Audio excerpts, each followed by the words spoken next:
What's going on, everybody? I am not in New York City, so I'm not in my normal setup. I'm streaming from my iPhone, but we're going to make it work. It's a big weekend of boxing today, man. This is probably the weekend of boxing I've been looking forward to most. I'm really invested in the lightweight division, with Tank and Tio. Tio, although he moved up, Loma, uh, Devin Haney, Kambosos, Ryan Garcia. I'm really loving the lightweight division. And the fact that this is for all the belts, this is for, lightweight supremacy, it excites me, to be honest with you. I'm looking forward to it. I do see in a lot of these Twitter spaces that I'm in and a lot of the boxing conversations where I talk to people, people are just saying, man, Cambosos gonna wash this dude. I mean, excuse me, Haney just gonna wash Cambosos. This is gonna be an easy fight. He's gonna beat him so bad he's not even gonna want the rematch clause. I'm like, whoa. Are we gonna underestimate George Cambosos again? Like, did we not learn our lesson from the TO fight? Now, listen, I'll be fair. Y'all know I'm a TO fan, and but there were some circumstances as to what happened in that fight. But we're not gonna take that win away from Kambosos. Kambosos fought a good fight, showed a lot of hand speed and a lot of foot speed. And Haney is used to being the faster fighter. He's not used to somebody who can match him with speed. And to be quite honest, I think Kambosos has faster feet. So you're gonna have somebody who has either equal or greater hand speed than you, which is something again Haney's probably not used to, and then have superior foot speed. Also, Kambosos is older. If I'm not mistaken, Kambosos is taller. I could be wrong on that. And by the way, when I say Kambosos is older, I mean like he's more mature. He has more of his man strength. He's in his late 20s as opposed to Devin, who's in his early 20s. And again, I don't see how people are saying this is gonna be an easy fight. How nobody, like there's no way Kambosos wins this fight. It's 90-10 fight. I look at this as a 50-50 fight. Anybody can win, and the fact that the fight's in Australia, it definitely benefits Kambosos. Both one, just in general, just let's just say the judges was fair. Just the fact that the fight's in your home country, that you slept in your bed the whole training camp, that you got to eat your wife's cooking or your mother's cooking, just off that alone gives you an advantage. Now you add on top of that the fact that the crowd's going to be on your side. So maybe when you land one punch and he lands three punches, the crowd may ooh to your one punch. And that may influence the judges as well as the people watching on television. So there's that. And then there's, like a lot of times the hometown fighter gets the decision for whatever reason. I'm not going to, get all conspiracy theory on this YouTube channel. But, a lot of people say like, hey man, when it's the hometown fight, it's hard to get a decision. You got to get a knockout. And we all know Devin Haney's not a knockout artist. The reason we are 100% sure Devin Haney is not a knockout artist is because he couldn't hurt or drop Chinny Gamboa and Chinny Linares. And then also 122, a guy who debuted at 122 pounds in Jojo Diaz, he couldn't hurt or drop him either. So it's like, come on, man. Like, this guy has no power, so he has no shot of getting a knockout. So he has to rely on a super dominant decision. And again, I don't think Kambosos is easy, man. I don't like how he's been acting, to be honest with you. He's been acting very arrogant, very cocky, and very dismissive at times, I feel, of Devin Haney. That may just be his personality, or that may just be how he conducts himself. I'm not too sure. I'm not sure if this is the purpose of him getting under Devin Haney's skin or anything like that. But I just found it really interesting how he's been acting in the press conferences. And honestly, he's turned off a lot of fans. Some fans that were rooting for him that I interact with on Twitter, they all tell me like, I don't like this, I don't like that. And not that matters, but it's just something I observed, that some people are being turned off by the way he's acting in these press conferences. But I listen, man. This fight again, out of all the fights that have been scheduled so far, this is the fight I was most looking forward to. Uh, it's going to be held on a Sunday in Australia, but on Saturday here, I'll speak in New York terms in the East Coast time. The main event is supposed to start at midnight, 12, which I'm about to go on a rant about that. Yo, what the fuck is up with these late ass cards, man? Yo, like, I like boxing. I am not trying to stay up to 1:32 in the morning watching boxing. You know what I'm saying? Like that Tank fight last week. Yo, I like that shit ended. How I don't even know what time it ended at 1 in the morning, 12:30 in the morning. I don't like that. Especially if I would think you would want the fight a little bit earlier if you want to attract a younger fan base. You want to attract an older crowd. Like, yo, these old dudes ain't staying up till midnight to watch a fight. Yeah, so I don't like how it's especially ESPN. ESPN been on that bullshit. ESPN be putting on these cards so late. I'm like, yo, come on, man. Like, nah. You listen, the latest a fight should end, not start. The latest a fight should end is 11 p.m. East Coast time. Yo, it's ridiculous. It's ridiculous. And again, I could stay up, and I am gonna stay up. I'm a boxing YouTuber. I'm a boxing hardcore. I'm watching all the fights. But the thing is, I'm upset about it, and I can see how a casual be upset about it. Isn't that what y'all always tell us?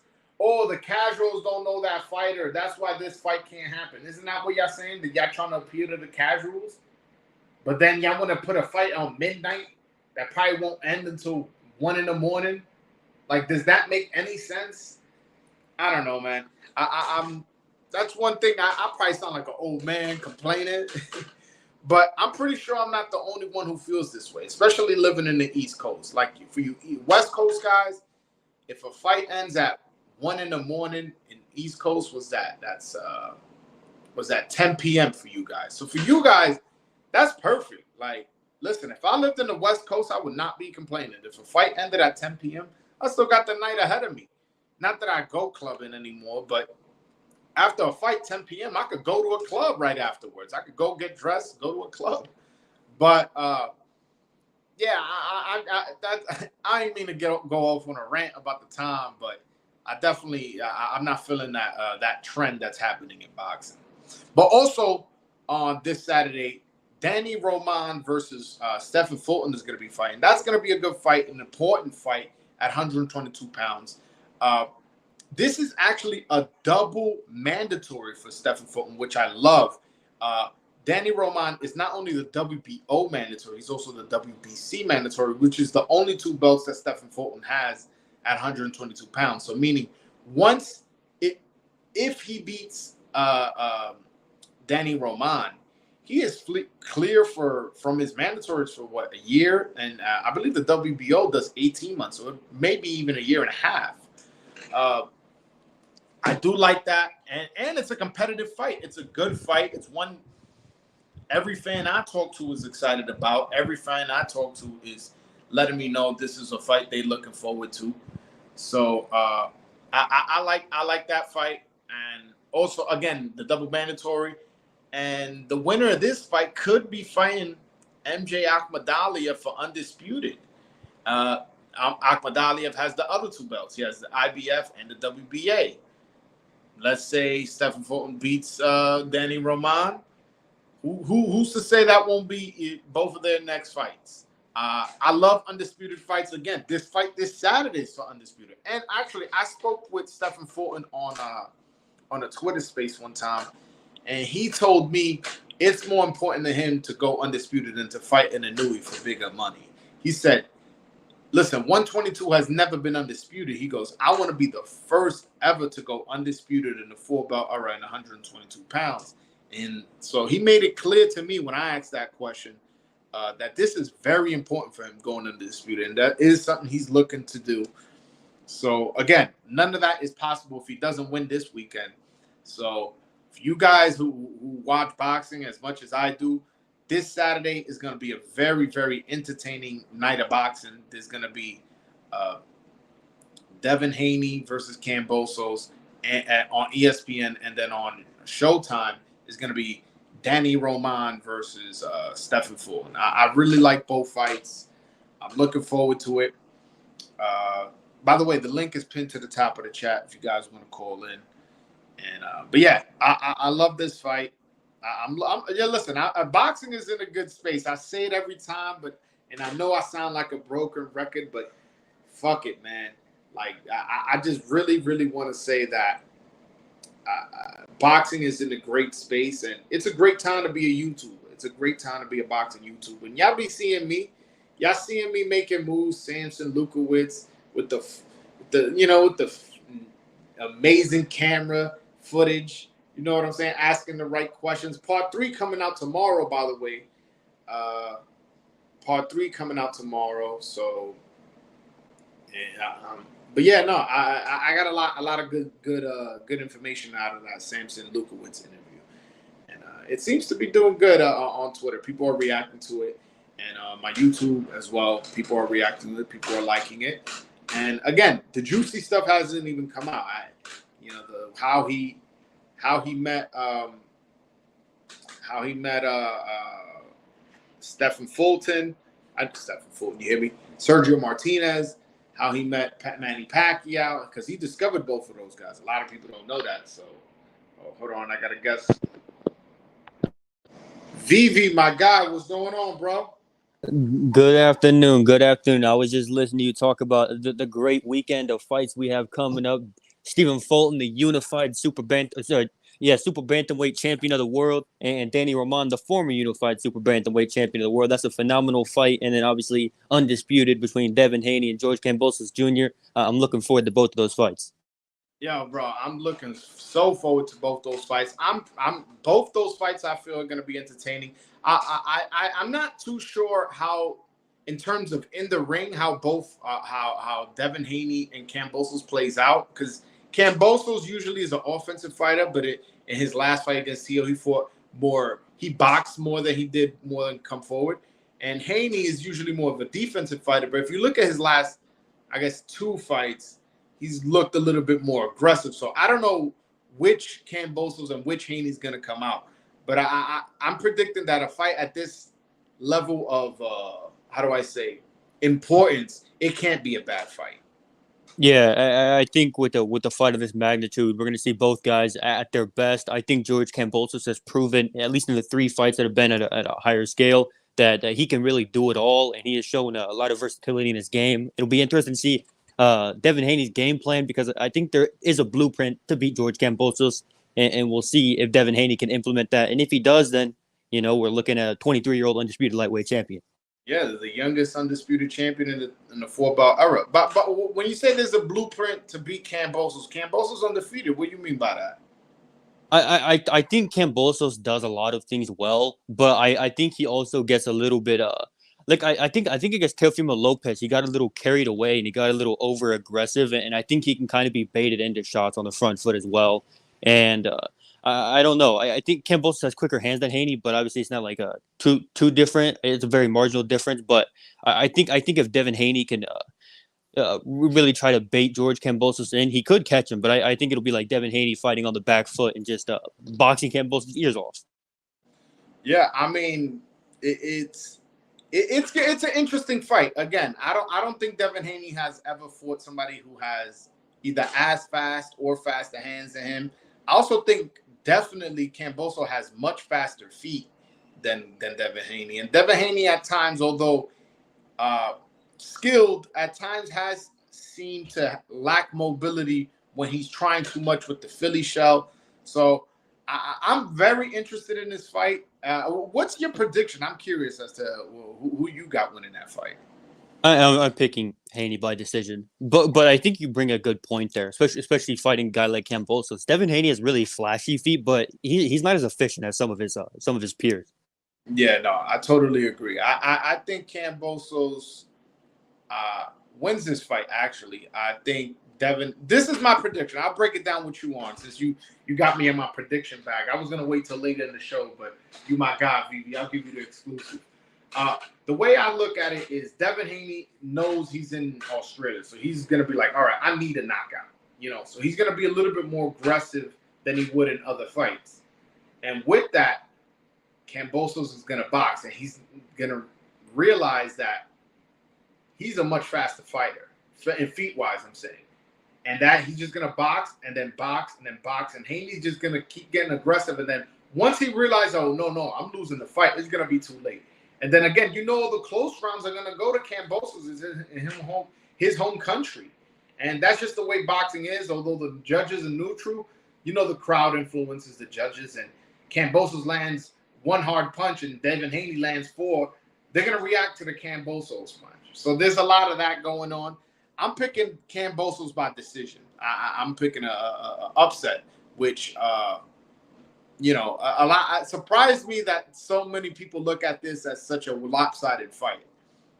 I think you have a point. I think if the fight plays out the way that you predict it will, then Kambosos will win by decision. I think Kambosos. I've seen a lot of people act like there's a vast difference in the skill sets of Devin Haney and George Kambosos, and that's not the case. Kambosos is an elite operator. He's a top 135 pounder, and I think I believe it's the Lee Selby fight. He proved he has a snappy jab. He's quick. He's light on his feet, and he can really box. And if he implements that against an over aggressive Devin Haney, then anything can happen. No, and not only that, he boxed 250 rounds with Manny Pacquiao. Who's Manny Pacquiao's sparring partner? You don't think he picked up a couple tricks? You don't think he picked up a couple, little tools that Manny uses and put it in his toolbox? I just think people are really underestimating the kind of experience as well as the age difference, which he's more of in his man strength than Devin Haney is. I think people are really underestimating. This is going to be a close fight. I can see either guy winning, but I'm picking Kambosos by decision. Yeah, I don't blame you, and especially on the point with Pacquiao sparring. You're in the ring with Manny Pacquiao, whether that be a fight or a sparring. You're gonna have to be as sharp as you can be, and you're gonna have to be a crisp puncher, or Pacquiao's gonna beat you to the punch every single time. So for Kambosos to get that much work in, that definitely shows a lot of experience that that will definitely come in handy at a fight like this. No, I agree. I agree, especially and what do you make? What do you make? George Kambosos' behavior at the press conferences? I've seen a lot of people say that's not him. I know that's who he is. Like that's genuinely George Kambosos. I think it's amusing. Like he's probably just trying to get into Devin Haney's head, which I understand. At the crowd and everything, like the circumstances of this fight. Trying to get into Devin Haney's head is probably the best thing he can do. But it just seems like at least Devin Haney's like, this is a facade. That's not really him. He's not really taking it. Kambosos is just I don't know. It's kind of goofy. It's amusing. I don't know. Yeah, no. It seems to have turned off a lot of fans, even fans that were rooting for Kambosos seems to have turned them off. But I'm interested. I'm very, very interested in this fight this Saturday. How it plays out. Yeah, I am as well. It's a good thing that it's going to be on after Fulton versus Ramon, because I feel like both those are phenomenal fights, and I wouldn't be able to choose one if they were colliding. Yeah, for sure. Oh, speaking of that, how do you see that fight playing out? Because it's almost a shame that fight is getting almost like swept under the rug. Like, yeah, people are talking about it, but nobody's like super excited as I feel like they should. How do you see that fight playing out? See, I think that is a potential fight of the year. Like just the styles and the skill sets and everything. I've kind of hinted at my prediction for that fight. I'm picking Danny Roman by decision. I think Really? Roman's gonna win. Yeah, I think Roman's gonna win. I don't know. I think Fulton looked really good against Figueroa, although I think that fight could have gone either way. But I think not even just in the Figueroa fight, but even in the Leo fight and the Blue Nose Lopez fight. I've seen things with Fulton that leads me to believe Roman can kind of like, I guess, bust on him in a way, but like I think Roman might be on that same exact level as Fulton, technical wise, and I don't know. It'll be a chess match. I think Roman's just gonna come out just on top. I'm gonna disagree with you. I'm picking Fulton, but one thing I will say to your point is Fulton's lack of power may come to haunt him one day. Because one thing about me is if uh, if I'm gonna be a fan of a fighter, you have to have the ability to hurt your opponent. And there's a lot of times where I feel like he lands clean on his opponents, and where he should be wobbling his opponent or dropping him or cutting him, and he doesn't quite does that. His record speaks for itself. I believe he's 20-0 with like 9 knockouts or something like that. Like very low knockout percentage. So I'm not sure if if that lack of power is gonna prevent him from keeping Roman off of him. But this is going to be an interesting fight, man. These guys are going to throw a lot of punches, and this may be a phone booth fight too. Yeah. I think it could be as well. I think on the note of Fulton's power, it was kind of coming back to haunt him against Adam Lopez, and Adam Lopez had really stunned him a few times because Adam Lopez realized he could walk through him. Uh, I don't think that happened to be that was the case against Figueroa, but I think that's more so because Figueroa has a skill deficiency, a very wide skill deficiency with Fulton. But against like the likes of Inoue or Akhmadaliev, I think that'll really show. Yeah, I think it showed a little bit in the Angelo Leo fight. I don't know if you remember that fight.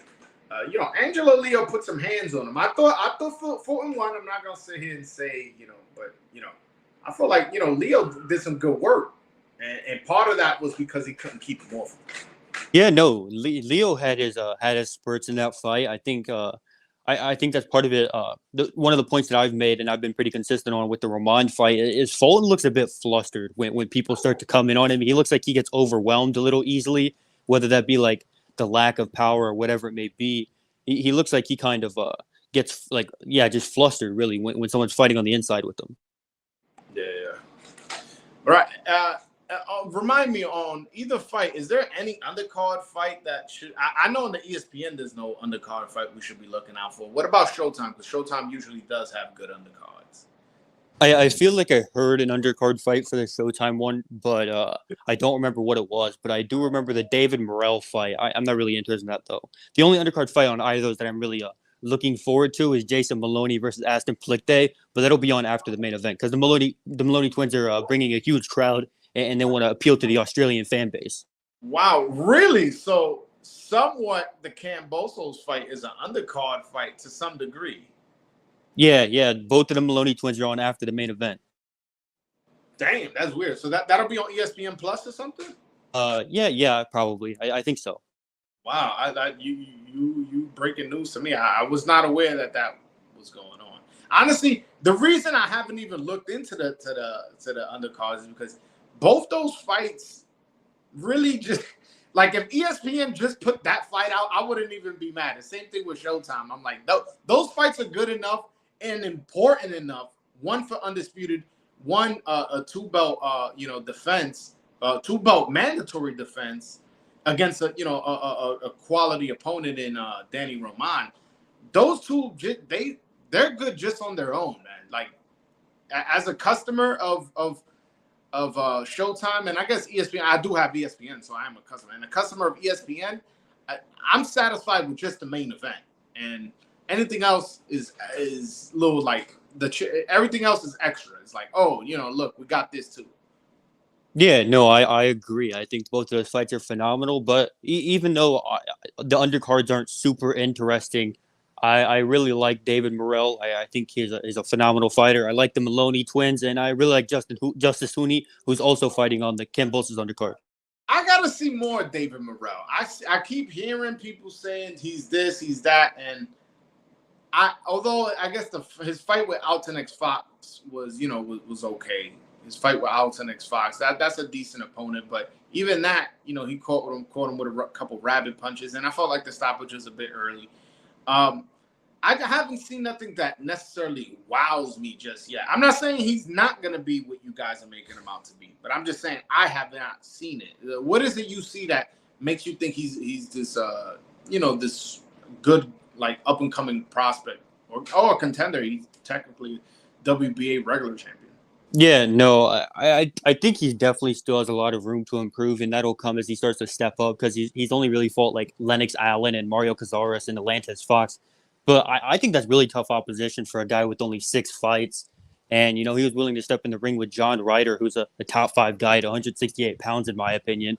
Uh, I think Morrell can really do it all. He's shown a level of athleticism you rarely see at 168 pounds, and his boxing skills. He has a really polished jab, and he's very refined for someone of his age, and it's very impressive to me.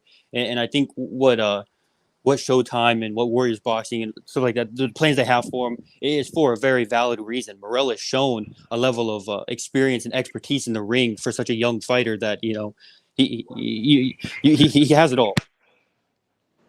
I added somebody else to the chat. Cam, what's up, my brother? Whoa, bro, can you hear me? Yeah, I hear you. What's good? What's good, bro? How you I doing? saw your name was Cam. I was wondering if it was Kambosos. Nah, dude, fuck that clown, Kambosos. Well, why you don't fuck with Kambosos? Nah. I'm just joking. I actually pick him over Haney to win most likely. Probably by split decision though. I think it's gonna be relatively close. I actually feel like he has a chance to hurt Haney, but I do feel like Haney is the more skilled boxer. But I just don't think he has the composure to fuck with him in that crowd. Like, it's just too many people and it's too big of an opportunity as well. So I'm going with Kambosos by split decision most likely, and I do think he actually might have a chance to drop Haney as well. I mean, I could see that. I could see that because we have seen Haney get hit flush, and we have seen Kambosos drop Tio. So it's not like he has no pop. His record does show that he's not particularly a puncher, but he did drop, he did drop Tio, and again, Haney's at times. The thing is, Haney shows really, really good defense within the first 4 or 5 rounds, and then once he gets a little tired, he's there to be hit, and he's not exactly as slick as people make him out to be. Yeah, it's crazy because he actually fought my old trainer too. His name is Mason Menard. Him and Teofimo, they both stopped him. So yeah, it's actually like kind of interesting. Huh? Theo knocked him out in 1, right? Yeah, dude, that was a brutal fucking knockout. And actually, it's even crazier because after I saw that, like, I don't know why, but I started to box after that. Like, I went to him to start training me and shit. It's actually kind of crazy. Hold on. So the dude gets knocked out in the first. Yo, let me go train with him. Yeah, like, stay away from that dude, man. I see him get knocked the fuck out, and I'm like, shit. I mean, it looks pretty crazy. I might as well give it a try. But yeah, I stopped training with him about a year ago. But I most likely start again. Yeah. You an amateur? Huh? You an amateur or you just train? Well, I just train now. I was supposed to fight a little bit, but I broke my ankle twice basically. So right now I'm getting back into college, and if I go to college in Texas again, then I'll probably start training over there and get some fights in. But yeah, I'm trying to go thing again. Yeah. What's up? You interested in this Danny Roman fight at all? I don't know, man. I've only seen him fight like twice. Like, I think I've seen him fight what's the last guy's name on PBC? I can't remember his name. What's his fucking name? Do you remember his name? I actually don't. If you're talking about Roman, I think he last fought Juan Payano. No, I don't think it's Payano. Was it Payano? Yeah, that was it on the Charlo Derevyanchenko card? I think he fought a little. Oh yeah, bit, he did. He fought like last year. Yeah. Yeah, I don't know. I don't know the guy's name, but yeah, I saw him fight. It was a good fight. It was a pretty bloody fight, if I remember correctly. But I feel like they both get hit too much, honestly. And Fulton, in my opinion, like he gets hit way too much. I don't consider him a defensive fighter, but like at the same time, he is a pure boxer. So it's kind of weird. It's like he's like a Meldick Taylor type fighter, you know? It's like he isn't like the best puncher, but he likes to scrap a lot. It's kind of weird. So I have him winning, but I think he gets hurt as well. I mean, like, he just gets hit too fucking much, in my opinion, you know? Yeah, I mean, the thing is, neither guy is necessarily a puncher. So yeah. this is a fight. If you're a betting man, you just bet that the fight goes to this decision. Exactly, You bet- and that's what I put. Yep, that's exactly what I have in my sheet. I Yeah, have yeah. it going So to this. I don't see it where either fighter could get stopped. You know, obviously a guy could get cut. Yeah. That's any fight. But I'm talking about like stopping to the body shot or Right. knock out cold or something like that, or the ref stop it. I can't see that. Their record don't show that. And again, the times I've seen them both fight, they're not necessarily big punches.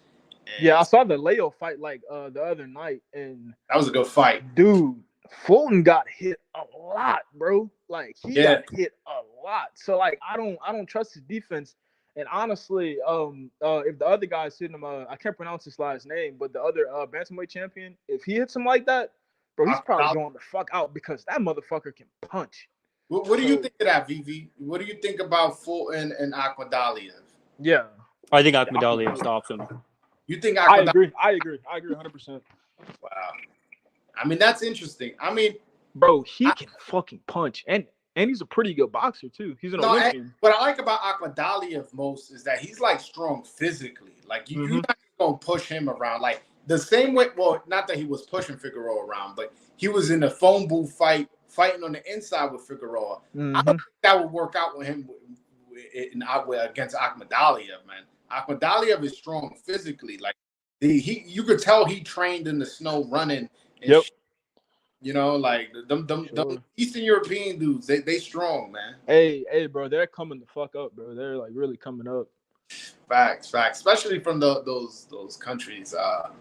Not like Russia, but like those Uzbekistan's like those mid-major countries. Anything that ends in Stan, like Stan, yeah, dude. Kazakhstan, Uzbekistan, Tajikistan. Them dudes can fight. I believe he's Uzbekistan. Yeah.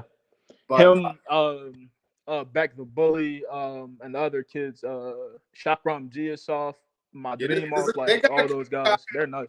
The thing is with Uzbekistan is a lot of those fighters that are really good and amateurs, they just stay amateurs.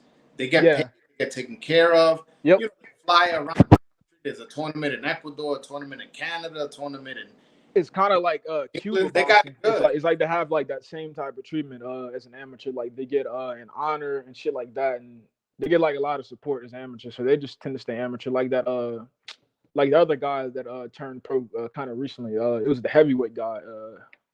He's fighting on Showtime as well. I think. Uzbek, what's it? Jalalov. I don't know how to pronounce his fucking name. Knocked out Richard Torres. Torres, yeah. That dude, he looks like he's gonna be a problem. I think he's gonna be a problem, but man, that kid is big as fuck. Like, how mobile is he exactly? I don't know. Like, I haven't seen him fight that often. Yeah, he has a horrible gas tank. Like he's a 3-round fighter. Word. Oh really? Oh, I haven't seen. Yeah, I haven't seen him fight. Yeah, no, I've seen him fight. I seen him fight one time pro, and I saw all of his Olympic fights, and he impressed me in the Olympics. And then I forget what pro fight it was. It was against a journeyman. That fight he impressed me as well. It was likely on that Akhmadaliev Iwasa card. They had that in Uzbekistan. Yeah, maybe. I watched so many fights, I can't tell you what card it was on. But he's looked good. But listen, lacking power and having a poor gas tank is two things that worries me as a fan. Like if I'm a fan of you and I see you have a poor gas tank and you can't punch, those are things that worry me. And to tie it all back, that's something that Haney lacks in power, and he doesn't have a poor gas tank. Because that would be a mischaracterization. I think it's the weight, man. Like, but he just slows down after a certain time. Hold on, I may add somebody else to the stream. I think it's the weight for Haney. If he stopped cutting all that weight and just move up to 40, he'd probably be fucking phenomenal all the way through 12 completely. I mean, hey, this fight's at 35. And his punch resistance, it would increase as well. This fight's at 35, so if he's having problems with that weight, is going to show up. Because, again, Kambosos is somebody who's fast, somebody who's kind of come in there and make them work. So, and Kambosos barely cuts weight. Like, I'm not going to say, like, he's small for the weight, but, like, he's, like, an average-sized fighter for that weight. Like, he definitely isn't the biggest at that class. He looks pretty small. I heard him on the Joe Rogan podcast saying that he can make 130, but I believe him. I believe him. He isn't big just at all. comfortable at 135 because the opportunities are there. So Mm-hmm. you know he's And he would have to fight Shakur Stevenson as well, because he'd get his brakes fucking boxed off of him. well, hold Oh on. my lord, See Math, what's going on, my brother? Joel, it's been a little while since I talked to you. How are you, buddy? I'm doing good, man. I'm doing good. Oh, somebody from what you think of these fights this weekend, man? Everything you guys been saying. I've been saying this on Ring IQ's panel. Shout out to Julius. We echo the same sentiments, man. Because let's look at it. The guy said this about Kambosos. Kambosos is a really average size 135 that doesn't have to cut down weight. He looks good at 135. He can fight 1 to 12, and it really looks like he's gonna just he's gonna make Devin work. if Devin could make 35. This fight's a foregone conclusion. I got Devin Haney beating Kambosos. But at the end of the day, it's all contingent upon how Devin Haney looks at 135. And because I echo the same sentiment you say here. If he can't make that weight, it's going to show. It's going to show, and it's going to be, a really tough time for him. But I'm curious as to why you guys saying he's having problems making weight. He's never hit weight, and I've never seen him look like skeleton at the weigh-in. Like, what makes I say this. This is the reason why. It's similar to what happened with Terence Crawford. At one point in time, Terence Crawford was stopping dudes at 135. Let's look at Devin Haney. At one point in time, he was stopping dudes at 135. He was legitimately stopping dudes. Antonio Moran, he looked great in that fight. He was sharp. He was fast. He was making Moran miss, and he was beating Moran down. Zaire Abdullayev, he was beating dude down. After the shoulder surgery, he hasn't been the same. And also, it's just like, he's getting older, man, because at the end of the day, that dude's a big 135, man. And it looks like he's probably cutting down from like 150 and or something above that, and it probably is impeding him. Do I think Devin Haney has the skills to beat George Kambosos? 10 times out of 10, yes. But the weight is a completely different factor, because think about it. When he got hit by Jorge Linares, he looked like he was out of there. Sure. Did he recover? Did he take a round off to recover? But yeah, man, he hasn't been taking shots really well. And look at it. Jojo Diaz was hitting him with shots, and Jojo's not a big puncher like that. And he was, giving him some problems. I'm telling you, it's going to be similar to what happened with Terence Crawford. What happened when Terence Crawford went up to 140? He started stopping people or starting really dominating people and hurting people. He didn't stop Postal, but everyone else at 140, he stopped. That's fucking hard to do, though. It's really hard to stop Postal, I didn't mean that. I know. Well, I want to address that. You said 10 times out of 10 times he'll beat George Kambosos if he was making the weight comfortably. What makes you think Kambosos is just this easy touch? Like, what gives Man, bro, did he really beat Lee Selby? Bro, really? Bro, I had Selby winning that fight, bro. Yeah. I've seen that fight like twice, I think. Like, I had him winning. I'm gonna look at you like did he really beat Lee Selby, bro? Did he? Really? I'm gonna turn the camera on. Did he really beat? Did he really? Come on, man.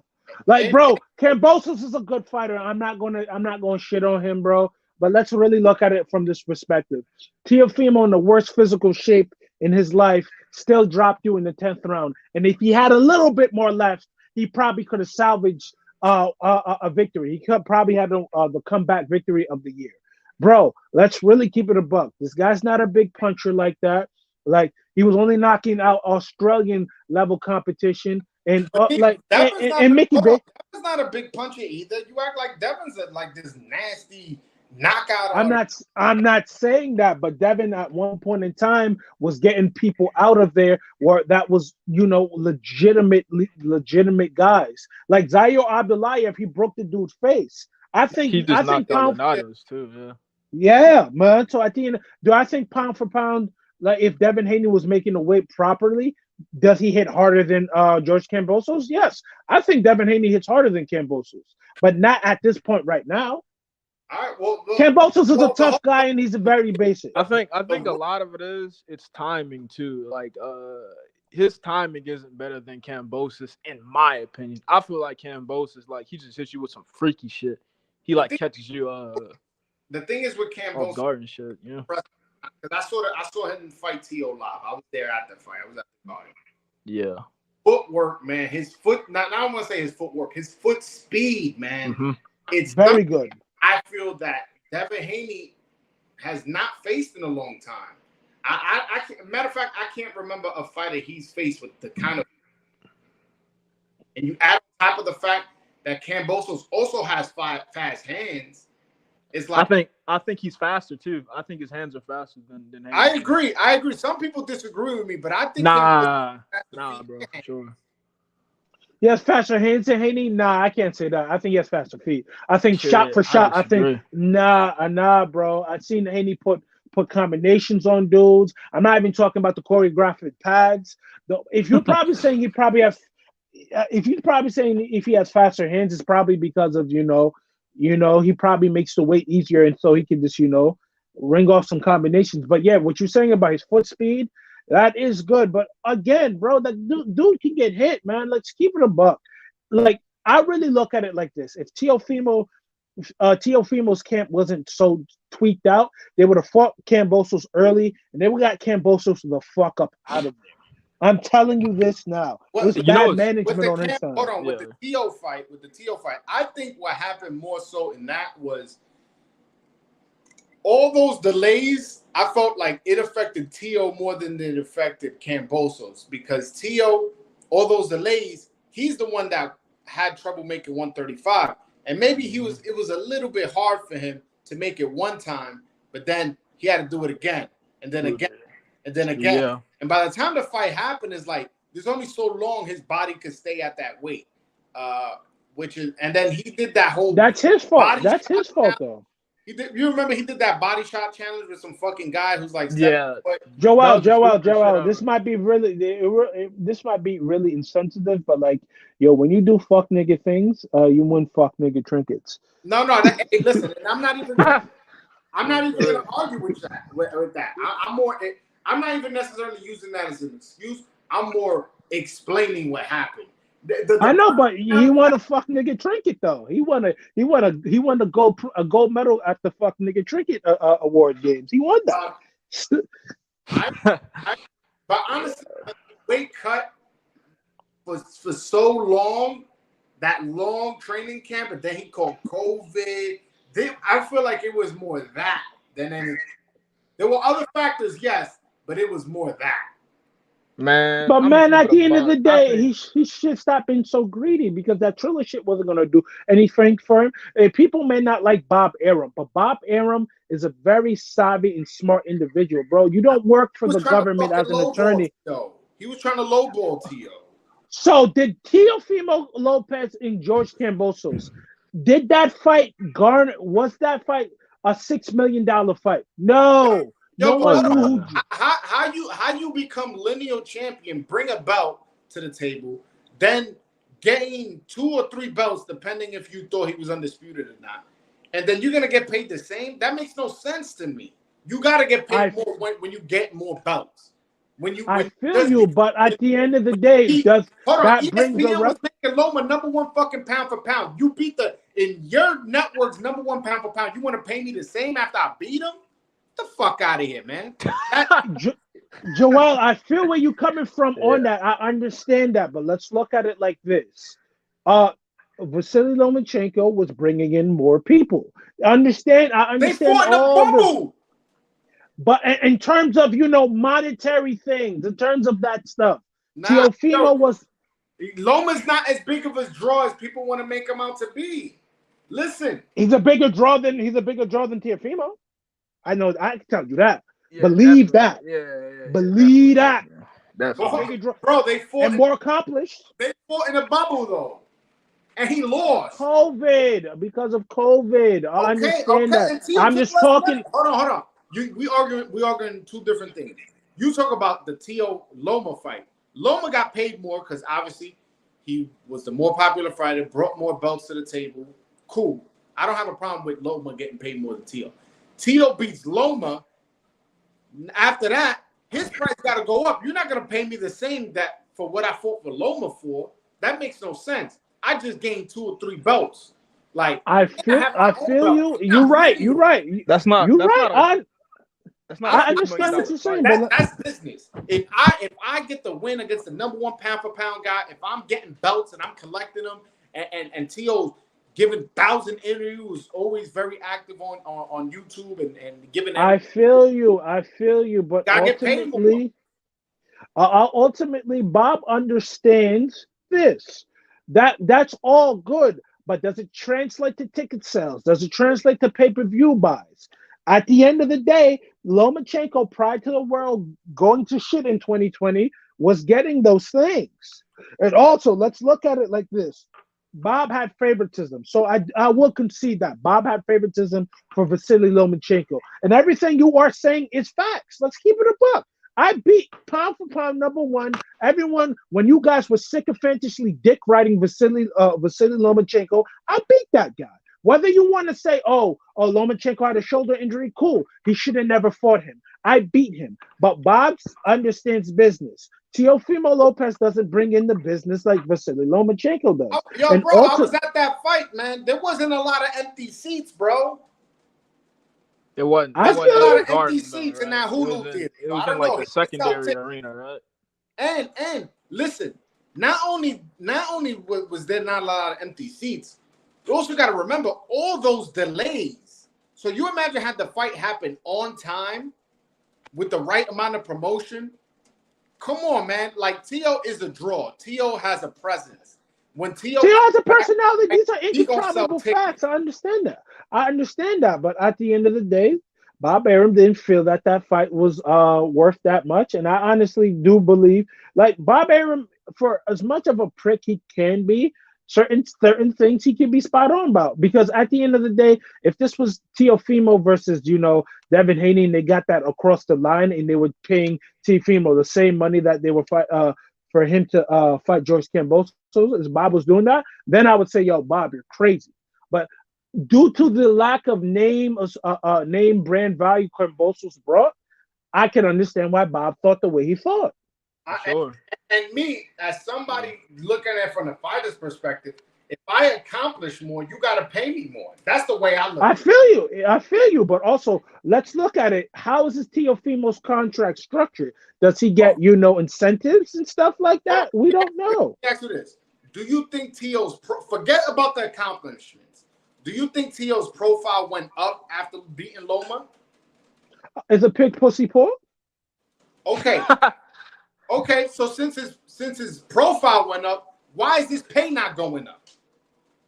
That's something contractually, and also I think Bob Arum probably just doesn't view Teofimo like that. That's Bob Arum's lawyer, bro. You Bob Arum's lawyer. No. But hear me out. I'm not Yeah, attorney for that dude. That dude's a friend, bro. That dude, bro. Beat the number bro. one. I agree with you. I agree with you. I agree. No, you're not. But I'm just saying. With me. You're not. You're saying to me, oh, T.O.'s not a draw. That's why he should have got paid the same against Loma. And I'm telling you, his profile went up after beating Loma, and now he's more accomplished after beating Loma. And by the way, he went into that fight with a belt. People want to make it seem like, oh, yeah, he went in with the YBA belt. I feel you. I feel you. It was a unification. I feel you. But everything you're saying about getting paid and all that, I understand that because you should. But from what Bob Arum saw, he didn't view that fight the way that others would view that fight. All right, so why did 2 other promoters bid higher than him? Man, because Bob's a prick, bro. Bob's a cheap prick. We know this, man. You Bob's lawyer. I called him a prick, bro. I called him a prick. You leaving me out to hang. Am I right or wrong, bro? I called Bob Arum a prick. I mean, what attorney would I be to call a dude my client a prick? Trying to do the okie doke, trying to be like, yeah, he's a prick, but he's right. No, he's not, bro. But I understand. What it was in his business. Sure. But it's fucked up. Let's objectively say this. I agree with a lot of those points. Teofimo was lineal, and he has the majority of the belts at 135? Yes. Should he have gotten paid more? Yes. But is there contractual stipulations that we don't know that's precluding him from doing that? From getting paid more? It must be because Yo, ultimately, bro, Top gonna pay him his minimum for being a champion. His minimum. bro, that's some crazy shit, man. But it's not Teofimo, it's not nobody but Bob Arum. Like at the end of the day, Bob Arum shows fighters who he truly is all the time, and motherfuckers still sign with him. Would a At the end tail of the get day, paid for that Kambosos fight? What was that? probably Would a tail get Probably- paid for that Kambosos fight? I think he got three. three. I think Three? million. And Bob was offering 1.8. Get the fuck out of here, man. I feel you. That's Bob's what a did he get paid for scumbag. the Loma I fight? almost got double with your rival promoter on another network. What did he get paid But- for the Loma fight? 1.5. No, 1.8. No. I believe he got paid 1.5 and then no, I don't. He either got paid 1.5 or 1.8, and then Bob Arum tried to offer him the same amount. Joel, Yeah, I gotta he- ask you. I gotta ask you this Bob though. tripping. Bob fucking tripping now. I gotta ask you this though, Joel. I'm listening. If Eddie Hearn paid him $3 million in all this jazz, why is Teofimo Senior and Teofimo Junior saying, "Oh, Eddie effed me over. Eddie did this, that, the third"? Why are they so delusional in thinking that? They can't accept the loss, man. They're delusional. I don't. Their motherfuckers is crazy. Yeah, them niggas is crazy. Honestly, he needs to leave his father and get some OGs around him. He needs to accept that loss. Ain't happening. Like, he That lost. shit ain't happening. That shit ain't happening, bro. You think you're gonna leave the dude? You think he's gonna leave the dude that nutted him out? No, that's not happening. Yeah, dog. That shit Like ain't my happening. nigga, stop that. sorry. Like yo, bro. You ever see how like Selena ended? What was that? Wait, So what? You're not Selena. You stop it, man. You know how the Latins get. They get real. They're like, all right, boy. If I can't have you, nobody can. It can get ugly, bro. Man, that man. Yo, I heard He looks like he's tormented. I heard he's coming back in August. Yeah. Against who? Who is he supposed to fight? I So thought it was Barbosa, but I know he's No, fighting not Bar- Zorilla. he's gonna fight some dude named Kansas. I have not fight before, and I hit that guy's an offensive fighter. Who did you say? Some guy. His last name is Campas. Campos. Who the fuck is that? I don't know. But from what I hear, Who the fighter. fuck is that guy, bro? He might as well fight me. And wanna pay that's this. a Teofimo, and that's probably a Teofimo fight that they have to make him look good because Teofimo is a counter puncher, and if that guy want to be offensive, Teo gonna walk him into something like he did Richard Coleman. Is this But at 40? I'm okay. Is this at 40? I'm okay with him taking a fight like this because one, he's coming off a loss, and two, he's coming off a wrong layoff. So he last fought in November to fight again in August. That's a big break. Also, I believe he had hand and either an elbow surgery. So And spiritual injuries too. Spiritual Yeah. injuries. Never forget that. he definitely had some. And a divorce. Yeah. But let's before I close out, Math, you said you got Haney winning by split decision. Huh? See, Math. Oh no. I guess he fell off. I guess he lost service. I don't know. I got Kambosos by split decision, but to be honest, bro, I think them niggas are both overrated. Like, in my opinion, they aren't even the top two lightweights. No, I feel like Loma is better than Haney and Kambosos, and I feel the same way with Tank. So I don't know. It's the battle of the overrated motherfuckers to me. I just don't rate them too. Let's play out the scenario because if Haney wins, you already know what's his next fight. His next fight is Kambosos because he has a rematch. Right. If Kambosos win, and let's say Loma's not an option due to the war, Yeah. Kambosos go from here if he beats him. Kambosos ain't fighting Haney again for sure. So Kambosos would probably end up fighting maybe Tank if Eddie could somehow get him. But again, I find that shit very improbable. Yeah, That'll be very fucking difficult to do. So I don't know. I don't know who he'd fight. I don't think he'd fight Haney again if he'd win though. It just doesn't make sense. yeah, because if I'm not mistaken, you know, if he beats Haney, let's say, that's a PBC ESPN problem because if I'm not mistaken, Kambosos signed a deal that his next fight, if he wins, has to be on ESPN. On ESPN. So I mean, is Tank still with Mayweather Promotions or like is he getting out of Dodge there? What's going on with that? What's going on? He said he's still with Mayweather Promotions post-fight press conference. And by the way, I'm never buying that shit anymore, man. They always do that. So fake. What they do is they want to fake beef and stuff like that to drum up headlines. I somewhat fell for it this time. Like in the back of my head, I was like, they probably just bullshit. So I was like, I believe it when I see it, but I was like, yeah, I don't know. Maybe Mayweather wasn't at the fight, so maybe they were really selling it. And then afterwards, he goes behind Leonard Ellerby and he says, "I'm still with Mayweather Promotions" or something like that. Leonard Ellerby was like, "Say that," repeated it. Yeah, I'm like, I don't know, man. They just trying to drum up some fucking interest from Twitter and create buzz around his name. Who's number 3 at 135 on Top Rank then? Because man, like I don't know who Kambosos could fight then if he's not fighting Haney. I mean, do you think Golden Boy sends Garcia to ESPN to get those belts? Fuck no. Why the fuck would he do that? Fuck no. To get the fucking belts. Why not? Yeah, but bro, they're trying to like. To me, Ryan and Tank, they're the same person. They're just on 2 different networks. The motherfuckers are trying to milk as long as they can until them titties run dry. So I don't know, but I definitely don't think it's gonna be Ryan. I don't even know like the next guy at 35 on Top Rank. Who would that even fucking be? Yeah, top rank. I don't know. Out of 35 is beside. Would Shakur move up and like not undispute his division? Like, I don't know. I could see that. There you go. I could see that because Shakur, he spoke about wanting to be undisputed at 130. And then when they asked Bob Arum about being he kind of pushed it to the side. Yeah, he was like, those guys ain't draw Ogawa and Gutierrez. Cordina, Ogawa, yeah, like all the motherfuckers, yeah. They not a draw. This, that, and the third. So if let's just say he beats Haney, hypothetically speaking, yeah. If Shakur's willing to move up, which I don't see him not being willing to move up, because I think he smokes Kambosos. Oh yeah, definitely.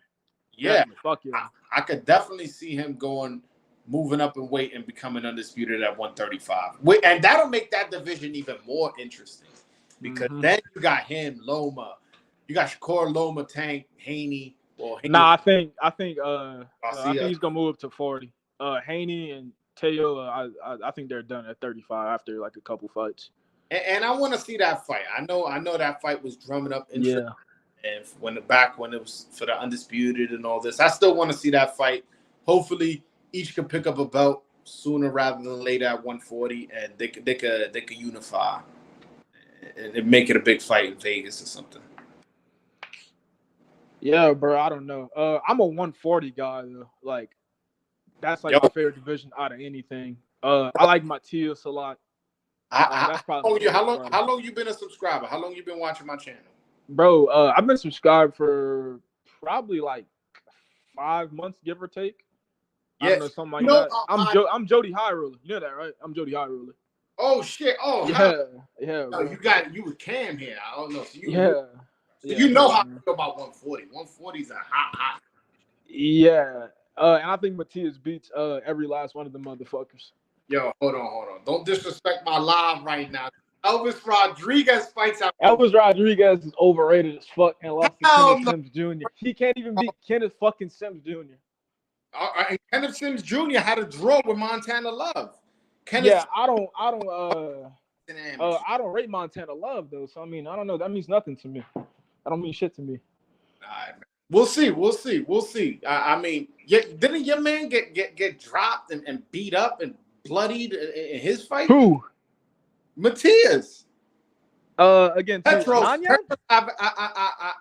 Avazian. Nanya, you talking about? Yeah, No, but he knocked him out in the rematch. But in the first fight, he got roughed up. Yeah, but I don't know, bro. That's just a part of the game, you know. All That's his right, fight so style. that's That's a part of the game that he lost to Kenneth Sims. But Listen, bro, this motherfucker has 18 knockouts with 18 wins. Like, yeah, bro, but he's going to knock any motherfucker out he faces, pretty much. his defense, he needs to work on his defense. It doesn't. To me, that shit doesn't matter though. I don't know, because to beat him, you have to fight his fight, and there's not many motherfuckers out there that can fight his fight. It's kind of like Sebastian Fundora. It's like, if you can't fight his fight, you're not gonna beat him. None of that boxing shit is gonna work against them, because they're just gonna force that way through. The way I see it is Subriel Matias is a come forward fighter, very aggressive, and has power, but is there to be hit. Elvis Rodriguez is a very, very sharp puncher. Forget that he hits hard, because his record speaks for itself. He's a puncher. You think there's one thing you cannot tell me is that he's not a puncher. And he could punch. Yeah. He could punch for sure. He could punch. And then he's a sharp puncher with that uppercut and right hand. I just think he walks into that eventually. And you know, I got Elvis, and I hope that fight gets made. Oh hell, fuck yeah! I hope that fight gets made. That'd be a good fight, and that'd be a great New York fight. Hell yeah, that's definitely a good fight. I think Prograis versus him is a good fight too. Either one of them, that's a good ass fight. But I favor Prograis over Elvis for sure. I think he'd stop him pretty mid, and I think Matias would stop Prograis late. I think honestly right now, I think Prograis got too much experience with both of them, and that's just me being unbiased. I think. Yeah, I feel you. I'm from the same state as Prograis though, you know. And my old trainer, he actually used to spar with Prograis a lot too. A guy like that, you know. One guy that people sleeping on is Alberto Puello. He's a very, very slick. I heard of him, but I've never seen him fight. Isn't that the guy that he's getting a belt from Josh Taylor or some shit like that? Like he's fighting for Josh Taylor's belt. Mm-hmm. He's waiting to see who he's gonna fight. He potentially may fight Prograis. Prograis, yeah. That may fight for that vacant title. He's a very slick fighter, very sharp puncher as well. He's just not a big. He's sharp with his punches, but not a big puncher. And that's somebody who I'm interested in what he's gonna do at 140. I'm interested in. All right, he's Dominican, right? What was that? He's Dominican, right? Yeah, he's Dominican. He's Dominican. Oh yeah. Oh, he's definitely losing then. What's your nationality? I'm black, but my roots are Haitian. Oh, okay. All right. So you got Richard. Like my granddad and shit, he's Haitian. Huh? You got Richards and Hitchens. That nigga, he's good, but bro, like he needs to get the fuck out of Mayweather Promotions. Like, bro, what is he doing over there? He wasting his fucking talent and time. No, I totally agree with you. Listen, I'm from Brooklyn, so yeah. I know a lot of people around Hitchens. Like, I don't know Hitchens himself. I'm not gonna say it and lie and shit. I know a lot of people around. Yo, everybody's upset about the job Mayweather's doing. Mayweather's doing a horrible job, man. Shit's sad. Yo, fighting off TV on the David Benavidez card. Crazy, bro. Crazy shit. Next week, Tank is fighting in Brooklyn in his hometown. What the fuck are we doing, bro? Crazy, bro. I don't know what he's trying to do with him, but that nigga needs to leave him ASAP. Facts. Shit's crazy, bro. Absolutely. Yo, but I call you Joker. You can. It doesn't matter, bro. You're good with either one. It's all good. I'm about to hop off this live, but yo, I appreciate you coming out and hanging out with me and talking boxing. You know damn well you always welcome. For sure, Brody. I'll tune in the next stream for sure. Yeah, for sure. I may do a watch party. Yeah. For the Haney Kambosos. So, what's up? So the Haney Kambosos fight, and the Roman fight, are they playing at the same time? You think, or what? Like how they're playing out? The Roman fight is gonna happen first, and then the Devin Haney fight is later. I don't know where you are in America, but it's. I'm in Louisiana, so I'm like an hour behind you. It'll be the Kambosos Haney fight will be at 11 p.m. your time. That's early as shit, huh? God damn. All right. Yeah. No, that's 11 p.m. That's nighttime, bro. Oh shit! I thought you said a.m. Okay. No. PM. But so, yeah, like I may do a watch party. So if you want to hang out with me, I may or may not. But I'm definitely doing a post-fight breakdowns. So Bet. come to my channel I'll pull up. Yeah. immediately after the fight. Make sure you come to the Bet, channel. bro. Check it out. Me and a couple other YouTubers, we're going to be breaking down the fight, what our opinions For are, sure. where we see each of the fighter going from there. For sure. All right, Brody. It was good talking to you. I'll pull up for that shit. Yeah, definitely pull up. Tell your friends. All right, bro. All right, bro. Peace. All right, fellas. Everybody, thank you guys for being on the show. Make sure you hit that like and subscribe button. Peace.